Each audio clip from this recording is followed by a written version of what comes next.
Thank you very much. I'm very pleased to be invited today to Mandala Theatre to celebrate the third batch. Let me first of all thank our colleagues from Germany, GIZ, who funded the first and second batch. You know, in the European Union we work as Team Europe, and it's really good to see this, this continuity, this working in practice. Sometimes we work together, sometimes we pick up actions that have been initiated by some of our member states. Sometimes it's the other way around. In any case, we carry the work forward. This is the Ranga project, and you see that I've tried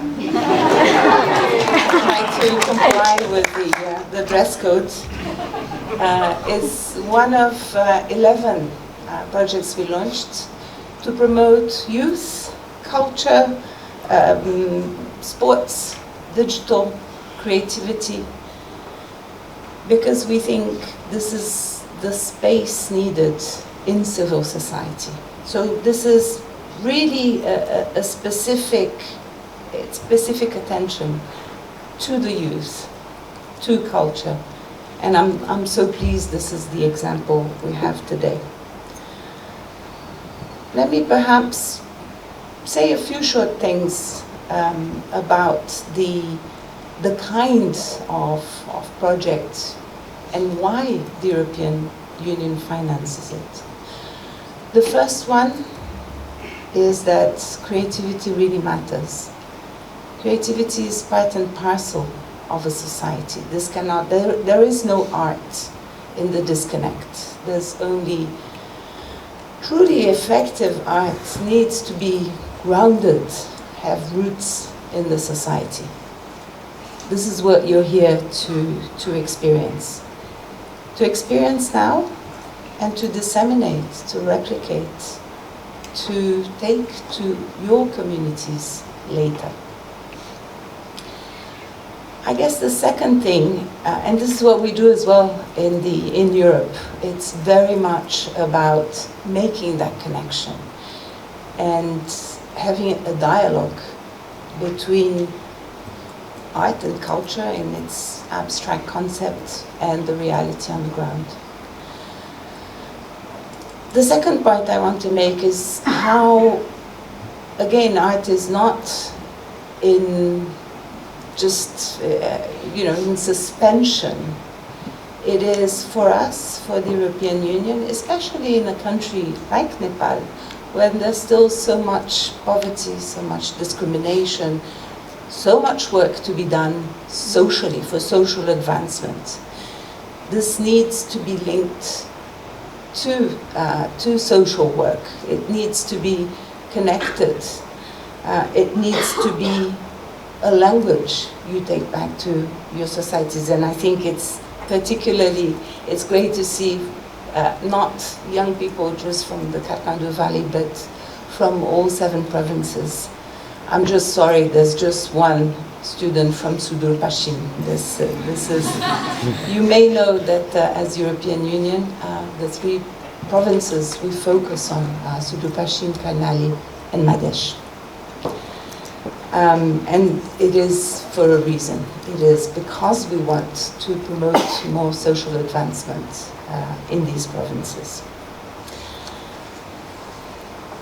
I guess my third point is, coming back to my initial remark about a life-changing experience. These 18 months will give you power, will give you empowerment, will transform you. I'm particularly, what I was most pleased about what I read is that the program is active, is interactive. It's about activity, it's about doing, not just about rote learning.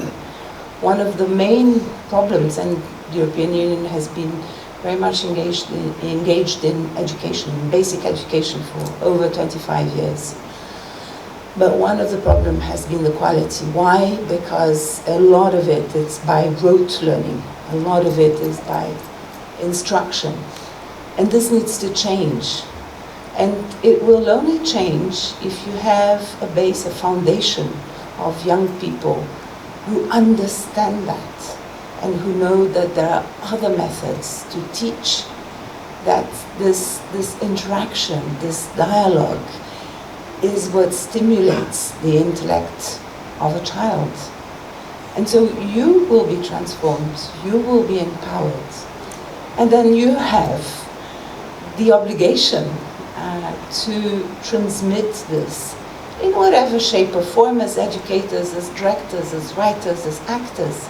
But you will have the obligation to transmit that to your communities.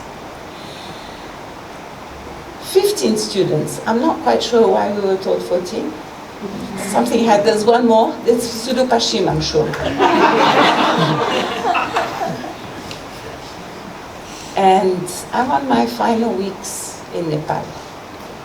But I will come back. This is a country Nepal has stayed very much in my heart. So I propose to come back in 18 months' time when you finish your training and you're going to produce a performance, right? I'll come back to watch you. I think we're very proud of you.